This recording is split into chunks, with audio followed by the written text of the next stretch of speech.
जी अस्सलाम वालेकुम क्लास।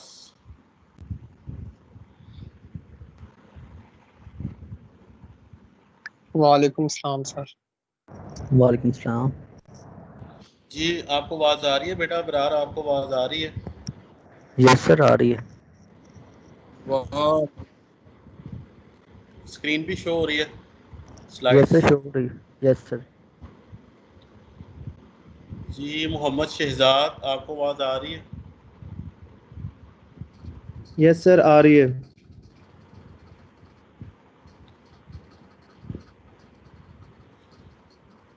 जी yes sir, आ रही है। ईशान ईशान आपको आवाज़ आ रही है? ईशान 786। बस जी अकमल आपको आवाज़ आ रही है? अकमल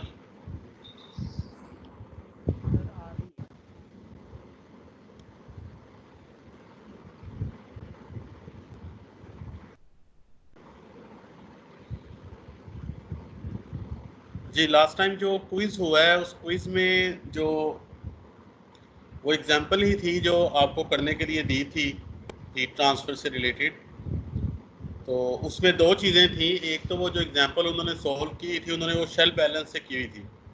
तो मैंने क्विज़ में कहा था कि शेल बैलेंस से नहीं करनी बल्कि इसको जो है वो इक्वेशन ऑफ एनर्जी से जो है वो यूज़ करनी है और उससे सॉल्व करनी है। सो पहला स्टेप तो ये था कि आपने अप्रोप्रिएट इक्वेशन ऑफ एनर्जी जो है वो देखनी थी कि इस सिस्टम के लिए कौन सी इक्वेशन ऑफ एनर्जी यूज़ होगी।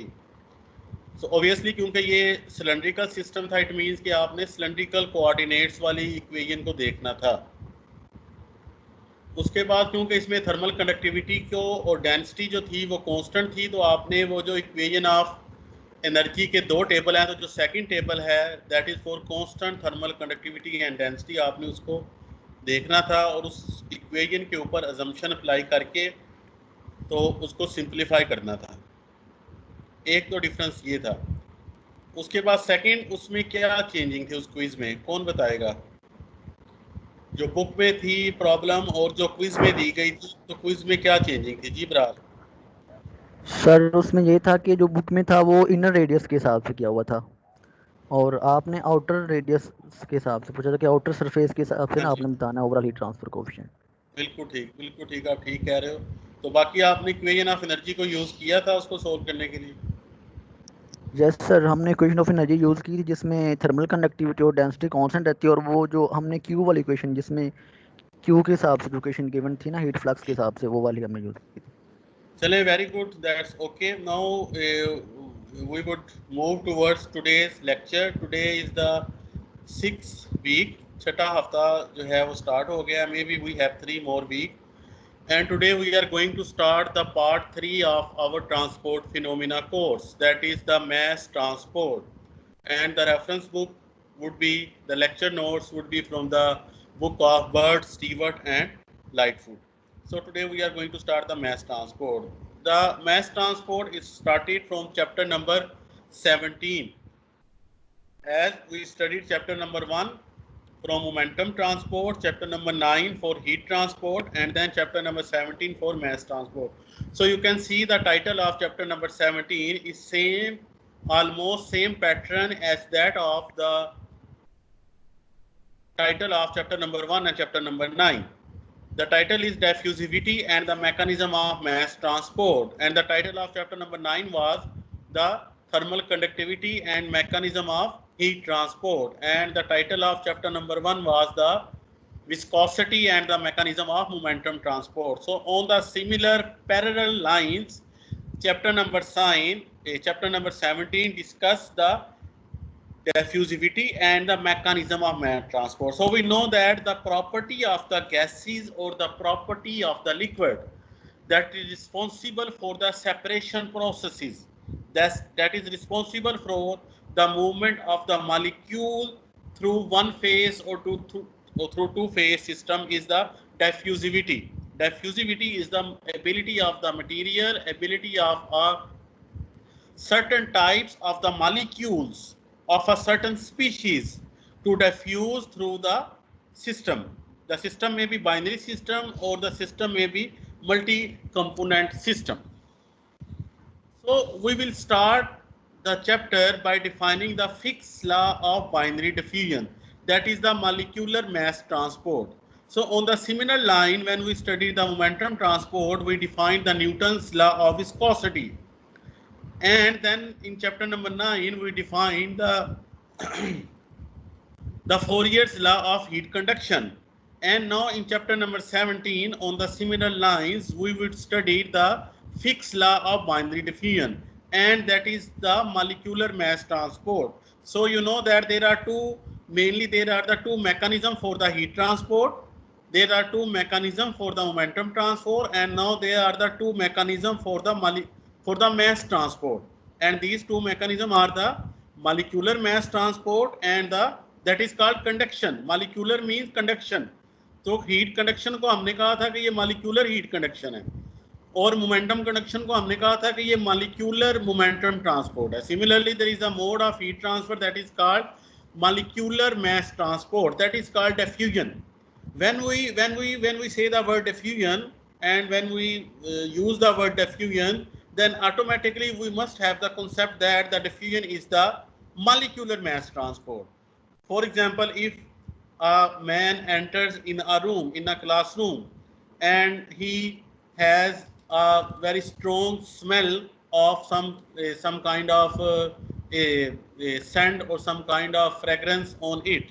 So when the man enters in the room, after a certain time, the smell will be spread into the whole room. पूरे कमरे में उसकी स्मेल जो है वो फैल जाएगी. सो वो जो सेंट के मॉलिक्यूल्स थे, वो जो खुशबू थी, वो जो है वो हायर कंसंट्रेशन से लो कंसंट्रेशन की तरफ जो है by molecule to molecule transport जो है वो उसने मूव किया. So Fick's law of diffusion को to explain the Fick's law of diffusion, we the book has taken the example of a binary system. We have two component A, and the second component is component B. So we have a plate of fused silica. Silica is just like the mirror. So we have just like the petri dish or just like a glass plate. So we have a fused silica, and the second component is the helium. So helium is a gas, and this gas helium has the property that it can diffuse through the silica. So these are the gas solid system. अगर एक system solid है, एक fuse silica है, तो silica की ये property है, it can allow certain types of the molecule to pass through it, and it would not allow certain types of the molecules to pass through it. For an example, air cannot pass through the fused silica, but helium can pass through the fused silica. So as a system, this is a plate of fused silica having the thickness Y. The fused silica plate having the thickness Y, and we call it the substance B. And the helium gas is designated as the substance A. Now in the very first figure, when the time t is less than 0, we have now helium. This is the silica plate, fused silica plate, and above the plate and below the plate there is only air. There is no silica, there is no helium. Now what would happen at time t is equal to 0? A certain concentration of silica is introduced at the lower plate, at the lower surface of the silica plate, and that concentration is presented by omega A is equal to omega A naught. So omega A basically is not actually the concentration, it is the mass fraction of A. And what is A? A component is the helium. So at time t is equal to 0, a certain mass fraction of helium is introduced at the lower surface of the silica plate, and initial it is W omega A is equal to omega A naught. That is the initial mass fraction of helium. And what is the mass fraction of helium? Mass fraction of helium is equal to mass of helium divided by mass of helium plus mass of silica. Individual mass divided by total mass give us the mass fraction. So omega A is the mass fraction of helium, and at the lower surface of the silica plate at time t is equal to 0, a certain mass fraction of helium is introduced. What would happen after a small time t? Maybe after 1 second or 2 seconds, what would happen? Due to the diffusivity exists, there is the ability of the helium to diffuse through the silica. So a small concentration pattern, concentration profile will be developed into the silica. So this concentration profile is showing the concentration of the helium in the silica, because the helium is going to diffuse into the silica. So after some time, for larger time period t, maybe after 2 minutes, 3 minutes, 5 minutes, or maybe after 30 or 40 minutes, a steady state concentration profile of the helium will be developed in the silica. So you can see the difference between the concentration profile between these two, for smaller time period and for the larger time period. For the smaller time period, it is the unsteady state, because he says the fraction profile of helium is a function of y. What is the y? Y is this distance in the y direction. When we move towards the, you can see this axis. So at the lower plate, that is the 0 point, the origin. And as we move up into the silica plate, the y increases. So initially the concentration profile of the helium into the silica will be function of y, means as we move up, the helium concentration will decrease. And for the smaller period of time, it would also be a function of the time. But for the larger time, it would become steady state. And when the system becomes steady state, it means it becomes independent of the time.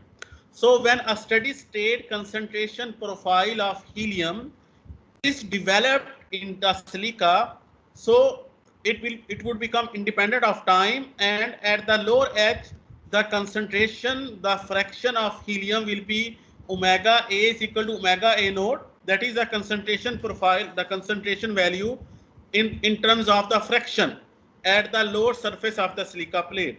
And the ultimately the helium molecule will pass through this silica plate, and they would come to the other surface.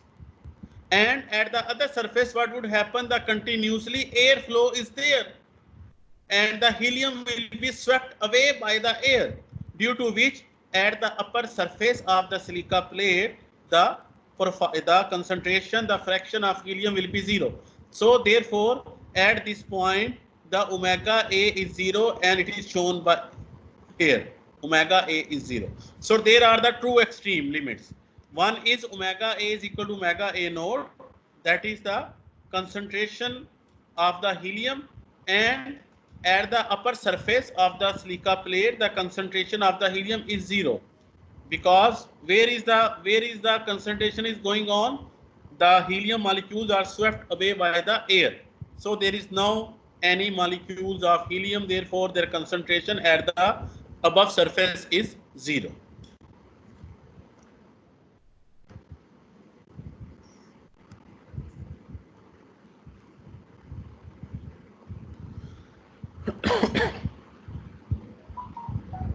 Ji Abdul तवाब,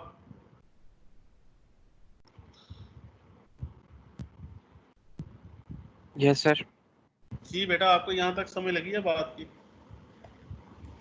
sir मैं अभी आया हूँ 5 minute में, तो अच्छा, अभी यही वाला सुना जो आप अब्दुल्ला सागिर। Yes sir. जी बेटा, आप बता सकते हैं कि ये क्या सिस्टम हमने भी एक्सप्लेन किया है? सर हमने ये सिस्टम लिया है कि हमने जो हमारे पास आउटर सरफेस है वहाँ पर हीलियम, जो आउटर सरफेस है वो सिलिका की बनी हुई है और उसके बाहर एयर और हीलियम का मिक्सचर है एक्चुअली। तो हमने जो मैस ट्रांसफर हो रहा है वो on the basis of diffusivity हो रहा है, जो मॉलिक्यूलर ट्रांसपोर्ट हो रहा है। तो ठीक जैसे है। ही हम एट टाइम 0 पर तो कोई डिफ्यूजन नहीं है, जैसे ही टाइम नहीं, जब टाइम 0 होगा तो थोड़ी सी हीलियम डिफ्यूज होना शुरू हो जाएगी, जैसे टाइम ग्रेटर देन 0 होगा तो एक हीलियम की प्रोफाइल बनना शुरू हो जाएगी, जो लोअर सरफेस है वहां पर ज्यादा होगी, टॉप सरफेस पे कम होगी। और जैसे ही टाइम ग्रेटर देन 0 हो जाएगा, काफी टाइम हो जाएगा, तो स्टेडी स्टेट अचीव हो जाएगी, but still at the top surface helium is as being swept by air, so there the concentration of helium is equal to 0, wa is equal to very 0 at the top very good surface. बेटा, very good. Thank you. जी अहमद शाह, शाह साहब yes sir. बेटा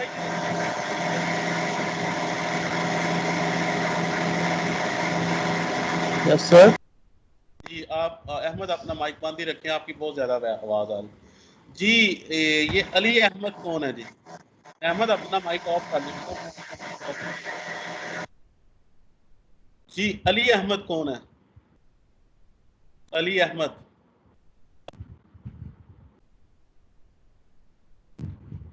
जी आमिर जुबैर, आप कुछ कहना चाह रहे थे?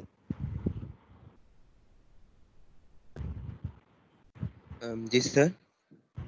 हाँ जी, आप कुछ कहना चाह रहे थे, आपने हैंड रेज किया था।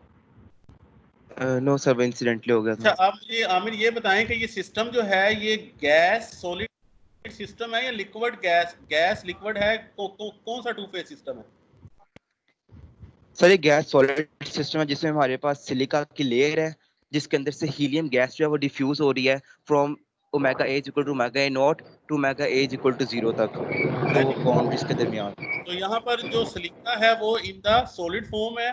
तो इस सॉलिड के अंदर यस सब सर, इन सॉलिड फॉर्म है। सॉलिड के अंदर जो होते हैं पोर्स होते हैं।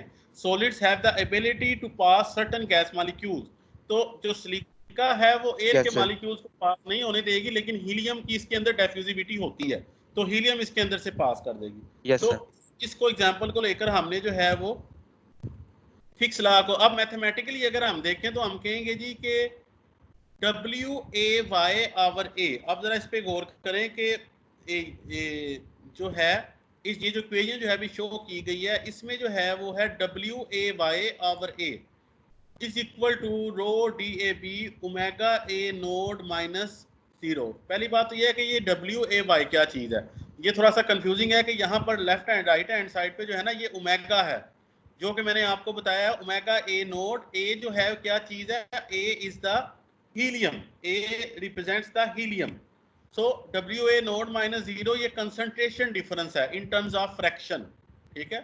सो और ये ओमेगा A नोड माइनस 0 है, और लेफ्ट हैंड साइड पे ये है WAY। WAY is the mass flow rate of A in the Y direction, ठीक है। WAY का मतलब है जी कि मास, W किसको रिप्रेजेंट कर रहा है? W रिप्रेजेंट कर रहा है मास फ्लो रेट को, नंबर ऑफ मॉलिक्यूल्स को, कि मास कितनी फ्लो हो रही है किस चीज की जी? कंपोनेंट A की। और A क्या चीज है? A है हीलियम। सेकंड जो लेटर है Y, ये शो कर रहा है direction of transport, means the mass of helium into the Y direction. और आप देख रहे हैं कि जो हमने जो डायरेक्शन ऑफ ट्रांसपोर्ट ली हुई है इनटू द सिलिका प्लेट, वो वाई डायरेक्शन ली हुई है कि helium WAY mean the mass flow rate of helium molecules in the Y direction, that is proportional to first of all the concentration difference in terms of the fraction. Omega A naught minus omega जो है ये fraction, जितनी ज्यादा ये fraction difference ज्यादा होगा उतना ही मास flow rate ज्यादा होगा, जो जनरल कॉन्सेप्ट आप लोगों ने पहले का पढ़ा हुआ है, ठीक है, कि mass transport is proportional to the concentration gradient. और and this mass flow rate will be inversely proportional to the distance y। ये भी हमने पढ़ा हुआ है कि जितना ज्यादा ये डिस्टेंस y जो है जितना ज्यादा हो जाएगा, इट मीन्स के मॉलिक्यूल्स को ज्यादा डिफ्यूज, ज्यादा रास्ता तय करना पड़ेगा, जिसकी वजह से फ्लो कम हो जाएगा। So it is inversely proportional to y।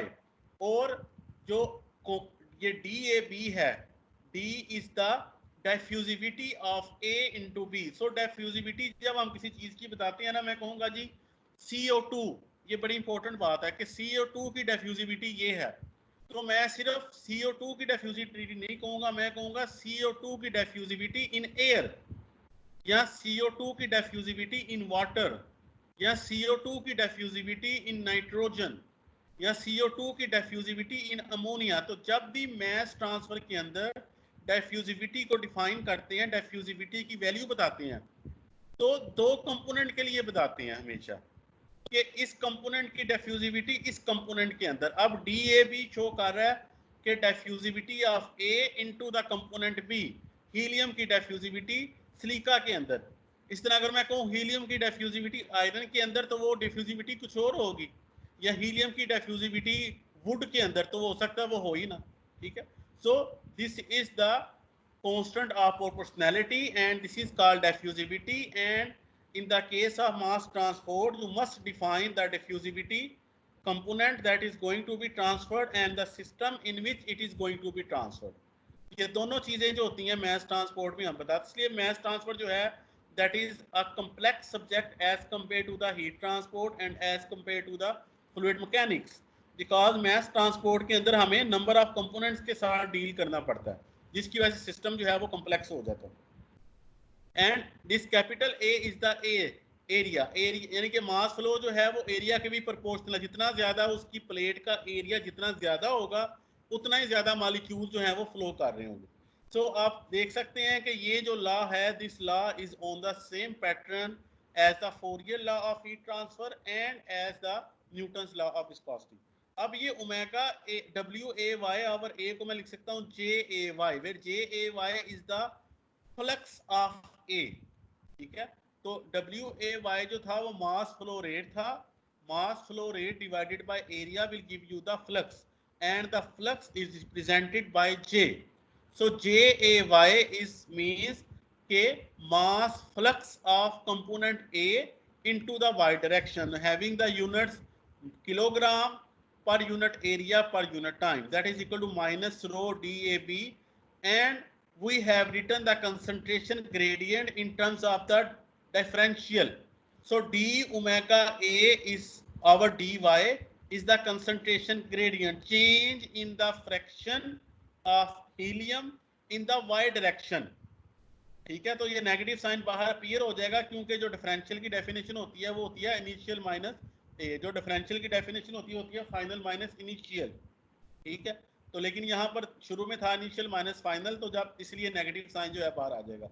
But this negative sign shows that as the heat is transported from high temperature to low temperature, the momentum is transferred from the higher velocity region to a low velocity reason.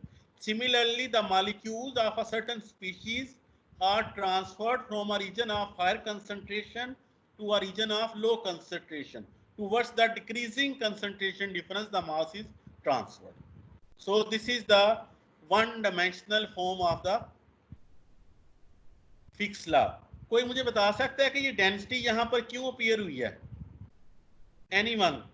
क्योंकि आपने हो सकता है fix law mess transfer में पढ़ा हो, तो यहाँ पर डेंसिटी नहीं होगी। यहाँ पर डेंसिटी क्यों अपीयर हुई है? Anyone? जी महक रफीक। सर ये गैसेस की वजह से तो नहीं हुई कि हम गैस को ले रहे हैं सिस्टम में? गैस की वजह से नहीं हुई बेटा। ठीक है, okay sir. maybe this may be the reason। जी anyone other? अब्दुल वासे।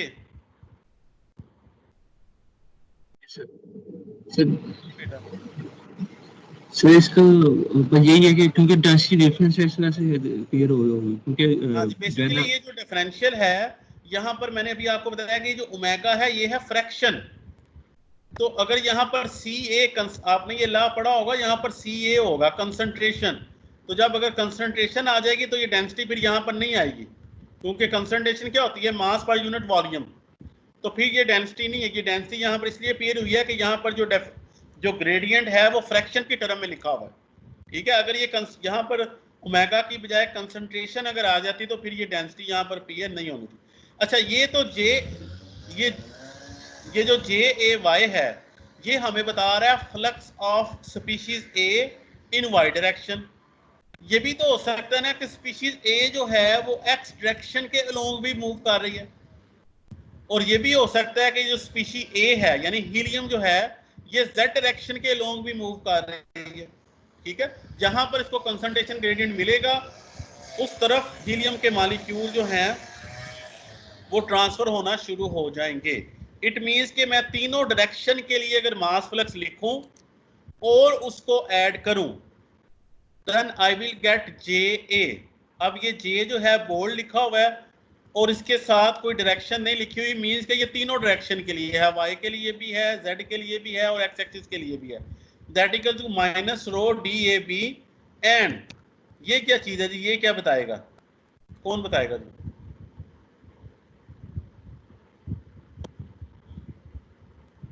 जी नुमान नसीम।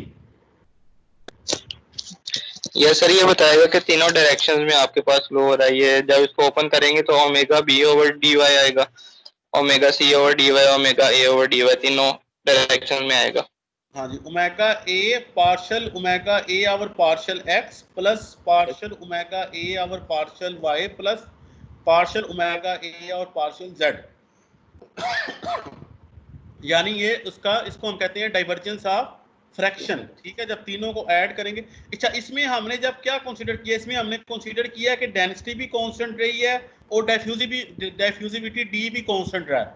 लेकिन इट में पॉसिबल कि सिस्टम जब कॉम्प्लेक्स हो जाए तो ये पॉसिबल हो सकता है। एक फ्लूइड्स होते हैं आइसोट्रोपिक फ्लूइड्स, अगर आपको याद हो तो हमने आइसोट्रोपिक मटेरियल जो है वो मोमेंटम ट्रांसफर में डिफाइन किए कि आइसोट्रोपिक वो होते हैं फ्लूइड या मटेरियल जिनमें डायरेक्शन के साथ सिस्टम की प्रॉपर्टी चेंज नहीं होती। लेकिन कुछ ऐसे सिस्टम हो सकते हैं कि अगर आप डिफरेंट डायरेक्शन में मूव करें तो सिस्टम की प्रॉपर्टी डिफरेंट हो सकती है। ठीक है, यानी कि हो सकता है जिस तरह वो दरख्त की एग्जांपल दी थी कि दरख्त को अगर आप लेंथ वाइज काटेंगे एक्सियल के अलोंग तो उसको तोड़ना काटना आसान है, लेकिन अगर आप रेडियल डायरेक्शन में इसको मारने की काटने की कोशिश करेंगे वो डिफिकल्ट होगा। That is called non isotropic fluid और नॉन आइसोट्रोपिक मटेरियल। तो अगर तो आइसोट्रोपिक है तो ये डेंसिटी कांस्टेंट रहेगी, एक्सट्रैक्शन में भी, वाई डायरेक्शन में भी, जेड डायरेक्शन में भी, डेंसिटी और डिफ्यूजिविटी दोनों। लेकिन अगर कोई कम्प्लेक्स फ्लूइड है, जिस तरह आप कह लें कि पॉलीमर्स हैं, जिस तरह टूथपेस्ट है, या जिस तरह जो है ना नॉन न्यूटोनियन फ्लूइड्स हैं, तो उनमें डायरेक्शन के साथ जो है वो सिस्टम की प्रॉपर्टी चेंज हो जाती है। तब हम ये डेंसिटी और जो डिफ्यूजिविटी है वो डायरेक्शन के साथ भी, तो चीज़ें डायरेक्शन के साथ भी चेंज होती हैं, चीज़ें टाइम के साथ भी चेंज होती हैं। सो this is the Fick's law of binary diffusion. अच्छा, ये जो पेज चैप्टर नंबर 17 का पहला पेज जब आप ओपन करेंगे तो इसमें आपको ये सारी जो है फिक्स लॉ की एक्सप्लेनेशन जो है वो आ रही होगी।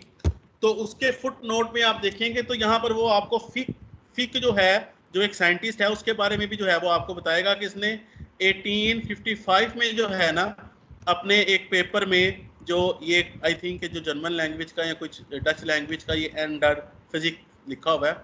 सो कहता है जी, Fick's second law, the diffusion along the heat conduction equation is given in this. So the Fick was a medical doctor. So जो चीज़ मैं एम्फेसाइज करना चाहता हूँ कि एडोल्फ इगन जो फिक था वो केमिकल इंजीनियर नहीं था या वो फिजिस्ट या केमिस्ट नहीं था, बल्कि वो मेडिकल डॉक्टर था और वो पढ़ाता था ज्यूरिक में एंड मार्बर्ग में। तो ये ज्यूरिक एंड मार्बर्ग क्या चीज़ें हैं जी, कौन बताएगा? What is Zurich and Marburg? Sir ये शहरों के नाम जी, जर्मनी के शहर। कौन से शहरों के नाम है जी? तो जर्मनी के शहरों के नाम है, तो वो कह रहा है जी कि ज्यूरिक में और मार्बर्ग में पढ़ाता रहा। तो इट मींस के कुछ सिटी होते हैं उनकी जो यूनिवर्सिटीज होती हैं वो अपने शहर के नाम से ही। तो ज्यूरिक के अंदर यूनिवर्सिटी है, ठीक है, कोई यूनिवर्सिटी का नाम बता सकता है?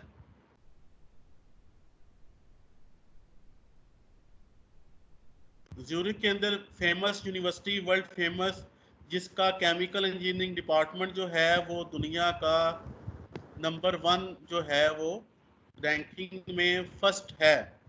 ज्यूरिक में एक यूनिवर्सिटी है जिसका केमिकल इंजीनियरिंग डिपार्टमेंट पूरी दुनिया में जो है वो पहले नंबर पर है। So that is the ETH Zurich. तो आप जरा जाके थोड़ा सा इसको जरा देखने की कोशिश कीजिएगा। मार्बर्ग में भी यूनिवर्सिटी है। सो वो यहाँ, and he was a medical doctor. और जो सेकंड लाइन जो है जो मैंने की हुई है highlight, he postulated the law of diffusion by analogy with heat conduction, not by experiment.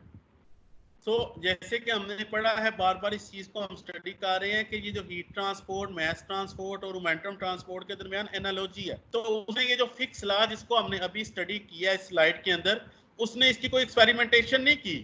वो न्यूटन्स लॉ ऑफ विस्कोसिटी भी एक्सपेरिमेंटेशन से आया और हीट कंडक्शन का एक्सपेरिमेंट लॉ जो है वो भी, जो फोरियर लॉ है वो भी एक्सपेरिमेंटेशन से आया। लेकिन उसने उन दोनों लॉज को देखते हुए एनालॉजी की बेस के ऊपर ये लॉ जो है वो उसने डिफाइन किया, उसने कोई एक्सपेरिमेंटेशन जो है वो नहीं की। तो इस जो ट्रांसपोर्ट फिनोमिना का जो सब्जेक्ट है, उसका जो सबसे बड़ा जो इसके अंदर कॉन्सेप्ट है कि हम तीनों सब्जेक्ट के दरमियान, तीनों जो प्रोसेसेस हैं उनके दरमियान एनालॉजी देखते हैं। हमने मोमेंटम ट्रांसपोर्ट देखा, उसको भी similar example, similar phenomena, similar dynamics, similar form of mathematical equation से रिप्रेजेंट किया। हमने चैप्टर नंबर 9 में जब हीट ट्रांसपोर्ट स्टार्ट किया तो इसको भी हमने सिमिलर लॉ, इक्वेशन भी सेम थी फोरियर लॉ की, उसको स्टडी किया। Similarly today we have studied the mass transport and it has been studied by a very similar example.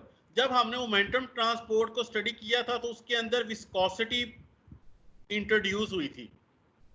जब हमने हीट ट्रांसपोर्ट को स्टडी किया था तो उसके अंदर थर्मल कंडक्टिविटी अपीयर हुई थी। और जब हमने मास ट्रांसपोर्ट को स्टडी किया तो इसके अंदर डिफ्यूजिविटी अपीयर हुई है। तो मोमेंटम ट्रांसपोर्ट में हमने डिफाइन की थी मोमेंटम डिफ्यूजिविटी, अगर आपको याद हो, momentum diffusivity, the kinematic viscosity is also called the momentum diffusivity, that is mu over rho. Similarly, we define the thermal diffusivity, that is K over rho Cp, and that is the mass diffusivity. इन तीनों diffusivities की dimensions कौन बताएगा? ये जो तीनों processes हैं और तीनों processes के correspondingly ये जो तीनों parameters हैं, mass diffusivity, thermal diffusivity and momentum diffusivity और kinematic viscosity, इन तीनों की dimension जो होती हैं वो same होती हैं। और वो डायमेंशन क्या होती हैं, कौन बताएगा?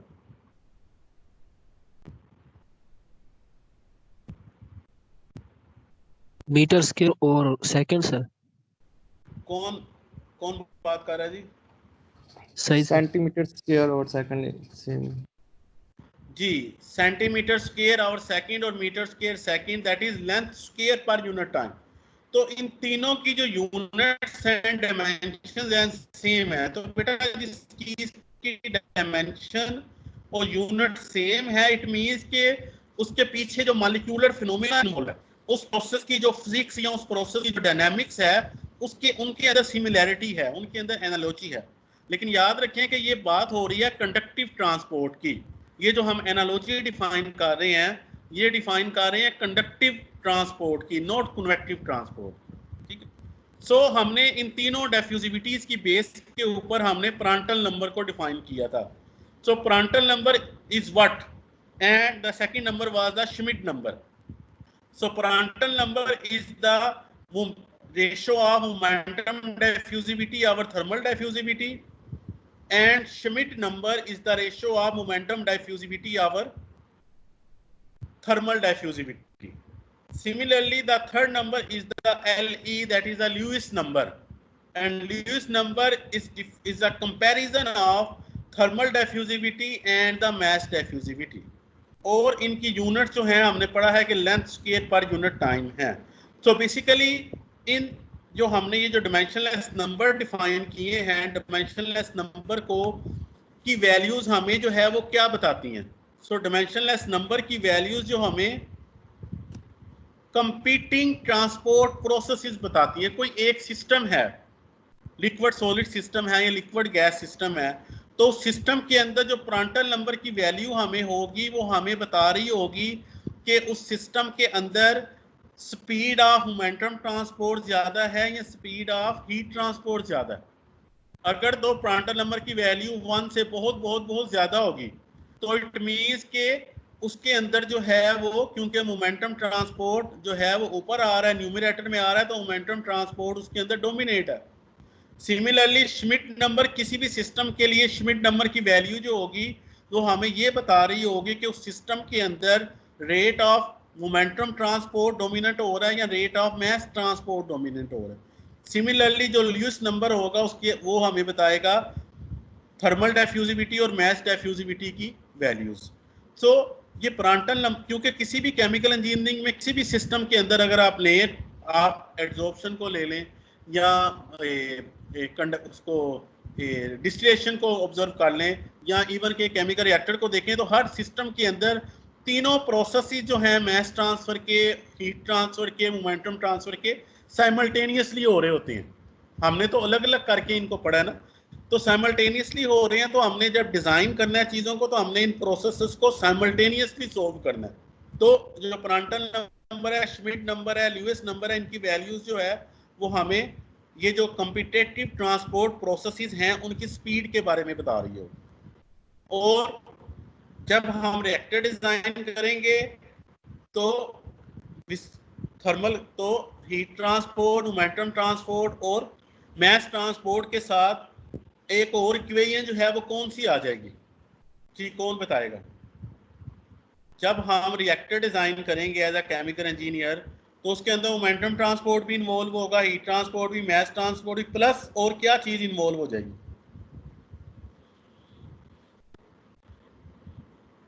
Simultaneous mass and heat transfer. वो तो हो जाएंगे ना, simultaneous heat, mass and momentum transport हो जाएंगे। उसके साथ एक और उसकी भी और कौन सी चीज एंटर होगी उसके साथ? Sir work. तो उसकी जो वर्क डन, तो वो बेटा उसमें आ गया ना, हीट में आ जाएगा। हीट वाली इक्वेशन के अंदर जो एनर्जी की इक्वेशन है उसके अंदर जो है वो वर्क डन पड़ा हुआ है।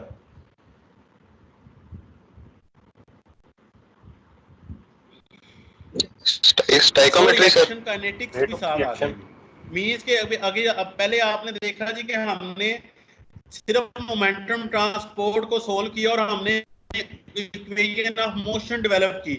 फिर हमने इक्वेशन ऑफ मोशन को सोल्व, आइसोथर्मल सिस्टम है तो इक्वेशन ऑफ मोशन को सोल्व करना है। लेकिन अगर नॉन आइसोथर्मल सिस्टम है, टेम्परेचर भी चेंज हो रहा है, तो इक्वेशन ऑफ मोशन को भी सोल्व करना है और पैरेलल में साइमल्टेनियसली इक्वेशन ऑफ एनर्जी को भी सोल्व करना। जो लास्ट एग्जांपल हमने लास्ट लेक्चर में की उसमें यही किया था कि हमने वेलोसिटी प्रोफाइल निकालने के लिए इक्वेशन ऑफ मोशन को सोल्व किया। नॉन आइसोथर्मल सिस्टम था तो हमें इक्वेशन ऑफ एनर्जी भी साथ सोल्व करनी पड़ती, और अगर मास ट्रांसपोर्ट को भी कंसीडर कर लेते तो हमें मास ट्रांसपोर्ट की जो इक्वेशन है वो भी साथ हमें सोल्व करनी पड़ती। और अगर रिएक्टर डिजाइन कर रहे हैं तो साथ रिएक्शन की इक्वेशंस भी आ जाती हैं, the system becomes so much complex. तो डिजाइन, एक्चुअल डिजाइन इतना कॉम्प्लेक्स हो जाता है कि फिर हमें जो है उसके लिए कोई न्यूमेरिकल मेथड की जरूरत पड़ती है। Any how let's move further. उसके बाद टेबल नंबर 17.1.1 है बेटा। उस टेबल के अंदर आपको डिफ्यूजिविटी की वैल्यूज दी गई हैं गैसेस के लिए। तो अगर आप देखें तो इसके अंदर आपको पहले कहा गया जी कि गैस पेयर, तो जैसे मैंने अभी आपको डिफाइन किया कि डिफ्यूजिविटी हमेशा जो होगी वो पेयर में होगी कि इस कंपोनेंट की डिफ्यूजिविटी इस कंपोनेंट के अंदर, ठीक है। तो ये CO2 की डिफ्यूजिविटी N2O के अंदर, CO की डिफ्यूजिविटी CO के अंदर और CO2 की डिफ्यूजिविटी नाइट्रोजन के अंदर। तो ये डिफ्यूजिविटीज की वैल्यू दी गई है, ये श्मिट नंबर की वैल्यूज दी गई हैं। सिमिलरली अगर आप अगले टेबल में देखें तो यहाँ पर experimental diffusivity in liquid state, पहला कहा गया जी कि क्लोरोबेंजीन की डिफ्यूजिविटी ब्रोमोबेंजीन के अंदर, तो diffusivity would be a strong function of temperature.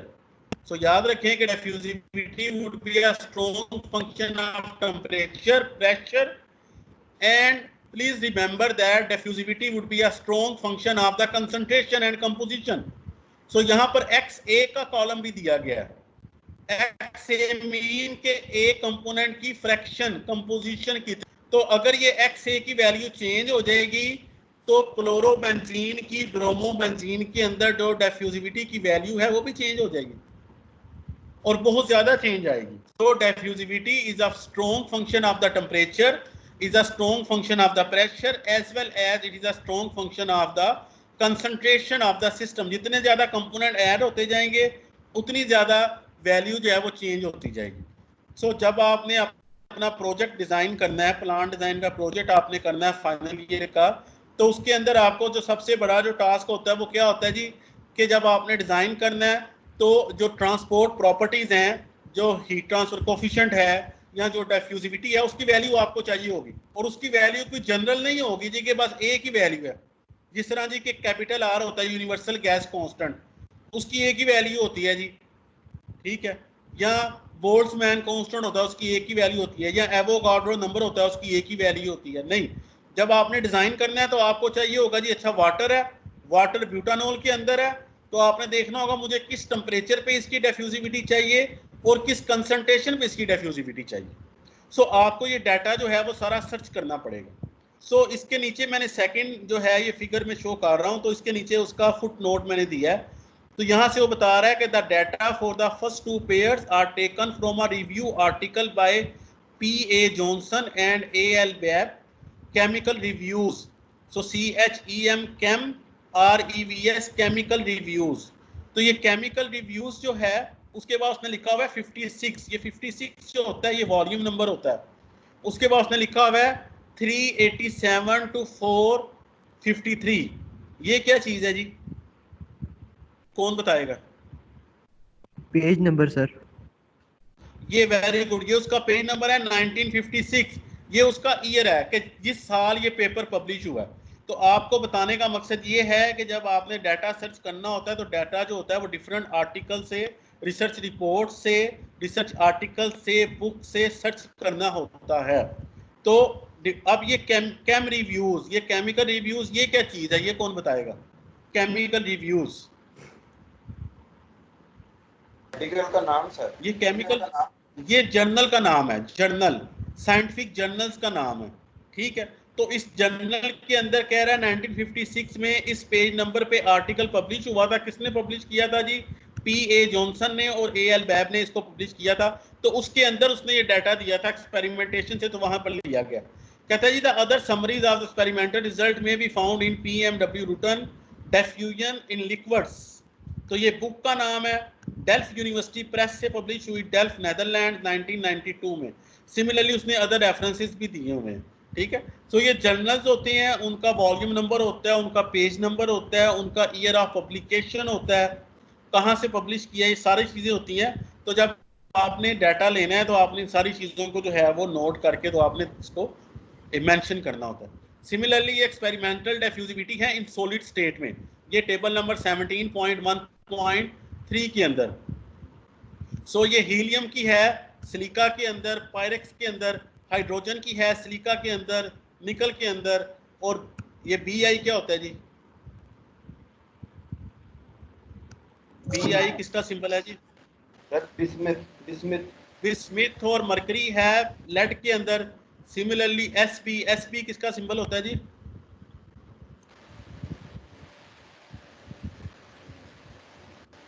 Sp किसका सिंबल होता है, कौन बताएगा? टीम का सर, टीम का। चलो जो भी है, इसकी ये Ag आई थिंक जो होता है गोल्ड होता है, या और एल्युमिनियम का, कैडमियम, कॉपर के अंदर।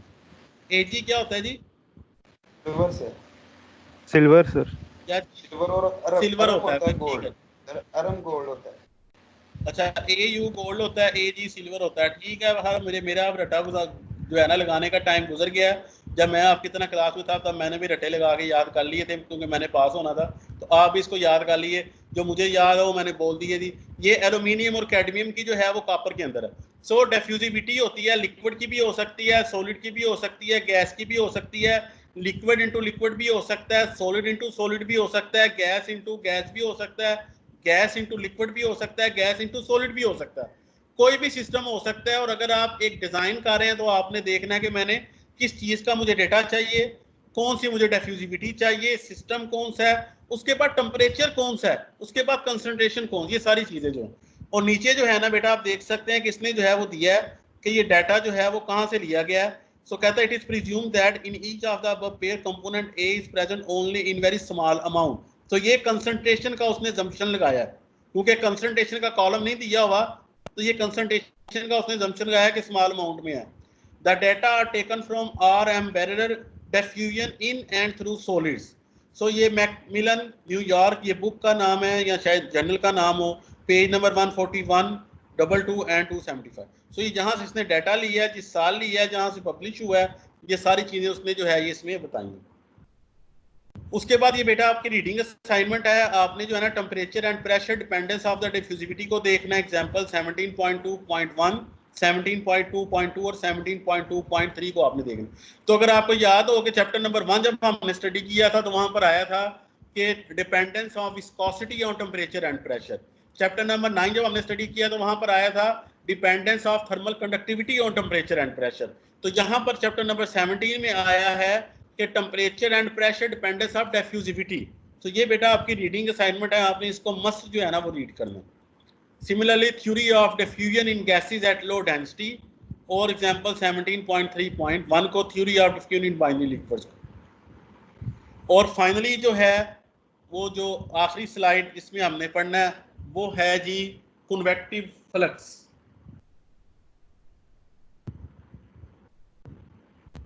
वो है जी कन्वेक्टिव मैस फ्लक्स, जो अभी फोरियर लॉ के लिए हमने पढ़ा। तो आपको याद हो, मैंने भी आपको बताया कि वो है कंडक्टिव मॉलिक्यूलर मैस फ्लक्स। तो जब एक सिस्टम जब फ्लो हो रहा होता है तो आपको पता है कि उसके अंदर मॉलिक्यूल्स मॉलिक्यूलर लेवल पे भी ट्रांसपोर्ट हो रही होती है और बल्क लेवल पे भी ट्रांसपोर्ट हो रही होती है। तो जो बल्क लेवल का फिनोमिना उसको हम कहते हैं कन्वेक्शन। तो जैसे हमने कन्वेक्टिव मोमेंटम ट्रांसपोर्ट पढ़ा था, कन्वेक्टिव हीट ट्रांसपोर्ट पढ़ा था, इसी तरह convective mass and molar transport भी है। इसको एक्सप्लेन करने के लिए वो वही जो चैप्टर नंबर 9 में अगर आपको याद हो तो हमने इस तरह की फिगर जो है ना देखी थी कि हमने एक यूनिट सरफेस एरिया कंसीडर किया था ds perpendicular to x axis. यहाँ वो 3 फिगर्स थी, यहाँ पर सिर्फ मैंने एक फिगर शो की है कि एक ds जो है वो एरिया है और p जो है एक पॉइंट है जहां पे फ्लूइड की जो वेलोसिटी वेक्टर है v है। ये टोटल वेलोसिटी वेक्टर है, इट मींस कि इसके कंपोनेंट होंगे vx भी होगा, vy भी होगा, vz भी होगा। हमने यहाँ पर इस पॉइंट p के ऊपर वेलोसिटी फील्ड के वेक्टर को v से शो किया है और हमने एक एरिया शो किया है जो कि परपेंडिकुलर टू x एक्सिस है। और हमने कहा था कि इस x एक्सिस एरिया के अलोंग या इस एरिया के अंदर से जो वॉल्यूम फ्लो हो रहा है वो वॉल्यूम फ्लो किसके इक्वल होगा? वो वॉल्यूम फ्लो इक्वल होगा वेलोसिटी इनटू एरिया। ये पहले भी आपको मैं एक्सप्लेन कर चुका हूं कि Vx into area, velocity into area is the volume flow rate. तो क्योंकि मैं x एक्सिस वाले एरिया की बात कर रहा हूं तो ये Vx आ जाएगा। इसको मैं एक और तरीके से भी कह सकता हूं कि this is the volume flow rate along area perpendicular to x axis। ठीक है, this is a volume flow rate along x axis or the volume flow rate across an area perpendicular to x axis, Vx into dx। अब अगर ये जो volume flow हो रहा है अगर उसके अंदर सिर्फ एक कंपोनेंट नहीं है बल्कि नंबर ऑफ कंपोनेंट्स हैं, अल्फा बीटा गैमा 3-4 कंपोनेंट हैं, तो मैं कहूंगा Vx इंटू ds ये तो है जो टोटल फ्लो हो रहा है x एक्सिस के अलोंग। अगर मैंने कहना हो कि जो अल्फा स्पीशीज है उसका फ्लो कितना है तो मैं क्या करूंगा कि रो ऑफ अल्फा से इसको मल्टीप्लाई कर दूंगा। And what is rho of alpha? Rho is not density here rho is not density. Rho यहाँ पर डेंसिटी नहीं है बल्कि रो जो है यहाँ पर मास कंसंट्रेशन है, मास of the species alpha divided by volume, total volume। so rho of alpha is here is the एक तरह की mass fraction है, लेकिन इसको वो mass fraction नहीं कह रहा बल्कि इसको वो कह रहा है कि rho of alpha is the mass concentration। and what is mass concentration? mass concentration is the mass of component alpha divided by total volume। so rho of alpha से मल्टीप्लाई कर देंगे तो rho of alpha Vx dx is the rate of the volume rate of the flow of species alpha through an area that is perpendicular to x axis. Similarly जब हम उस species का y axis के along flow देखेंगे तो मैं कहूंगा कि rho alpha into delta y unit vector into Vy। ठीक है, similarly rho alpha Vz into Vz। सो वो जो ds था वो कहाँ गया?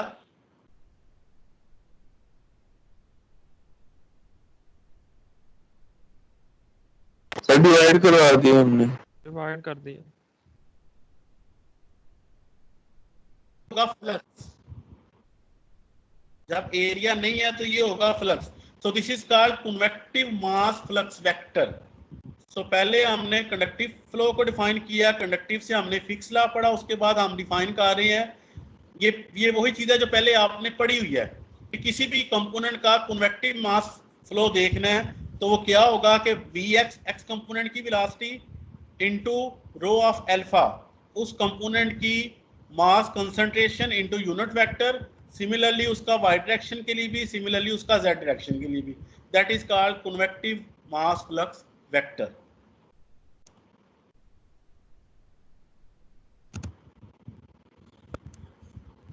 जी बेटा, यहां तक आपका कोई क्वेश्चन है?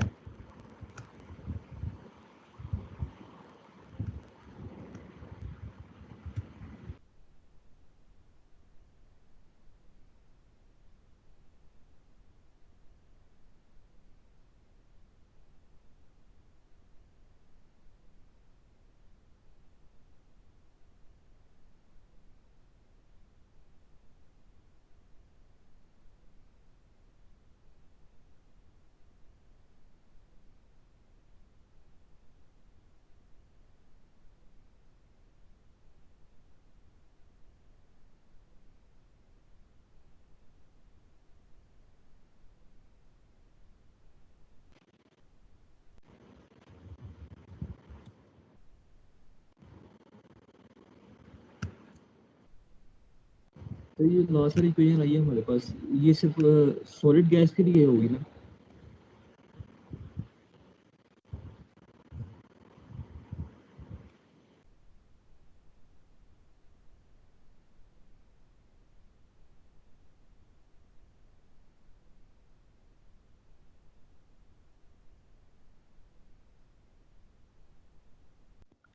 यार ये सर तो लीव कर गए आई थिंक। सर लीव कर गया मान तो। जी बेटा, यार जी जनाब कोई क्वेश्चन है तो पूछ लें सर। सर ये लास्ट वाली इक्वेशन जो आई है ये सिर्फ सॉलिड गैस के लिए होगी ना, क्योंकि इसमें सिर्फ नजर आ रहा है वैसे इक्वेशन से। नहीं बेटा, इसमें एक कंपोनेंट की बात हो रही है, हम बात कर रहे हैं कि एक कंपोनेंट का फ्लो, एक पाइपलाइन हो उसमें किसी कंपोनेंट का फ्लो हो रहा है, alpha beta gamma 3-4 component flow हो रहे हैं। तो हमने अगर ये बताना हो किसी कंपोनेंट का टोटल, और ये अज्यूम करें, हाइपोथेटिकली अज्यूम करें कि तीनों डायरेक्शन के अंदर फ्लो हो रहा है, that is hypothetical not possible, लेकिन अगर अज्यूम करें कि तीनों डायरेक्शन के अंदर फ्लो हो रहा है तो हमने ये बताना होगा कि कोई एक खास कंपोनेंट, इसका टोटल मास फ्लक्स कितना है तीनों डायरेक्शंस में। तो हम ये जो लास्ट इक्वेशन आई है उससे हम बताएंगे। Okay sir, thank you. हाँ, लेकिन ऑब्वियसली जब एक्चुअल सिस्टम आएगा तो वो अगर एक डायरेक्शन में फ्लो हो रहा है तो बाकी दो वेलोसिटी जीरो हो जाएंगी, तो उसका जो फ्लक्स है वो भी जीरो हो जाएगा। जी बेटा, लेट अस डिस्कस और क्वेश्चन बेटा।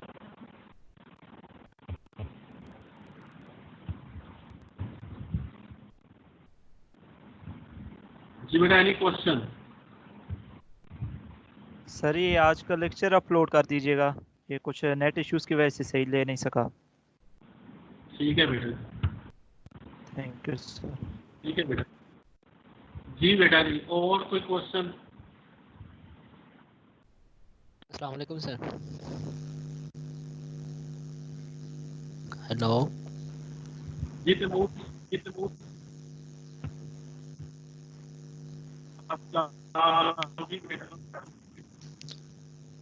एक्सक्यूज मी सर, मैंने ये पूछना था कि लेक्चर के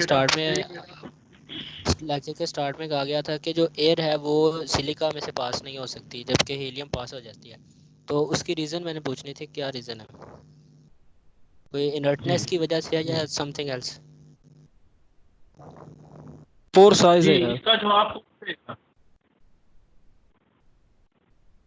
पोर साइज सर। जी, इसका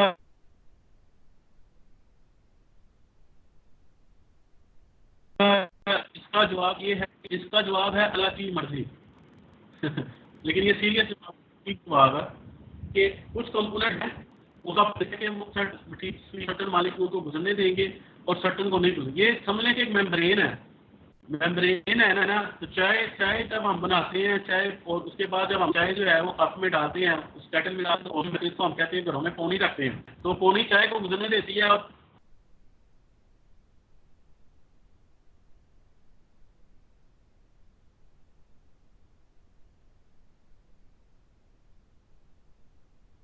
और को गुजरने देती है, चाय के पार्टिकल को गुजरने नहीं देती, तो वो हीलियम की जो हीलियम रखेंगे उसमें से गुजरना शुरू हो जाएंगे। एक इनिशियल हीलियम की कंसंट्रेशन रिफाइंड होगी, वो जगह को होगी तब हीलियम उसमें से पास होना शुरू होगा, अदरवाइज वो हीलियम भी पास नहीं होगी। जी बेटा, नेक्स्ट क्वेश्चन बेटा।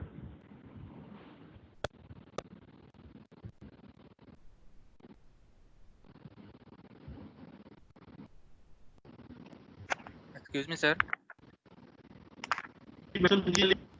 जी बेटा। सर वो आपने जो क्विज था वो मेरा लेट सेंड हुआ था, तो उसका क्या होगा सर? इंटरनेट इशू की वजह से वो लेट हो गया था। तो देख लेते हैं यार क्या हो। चले आप मुझसे ठीक है, आप पर्सनली कट करके मैं आपको बता दूंगा। जी बेटा, कोई और क्वेश्चन इसके अलावा?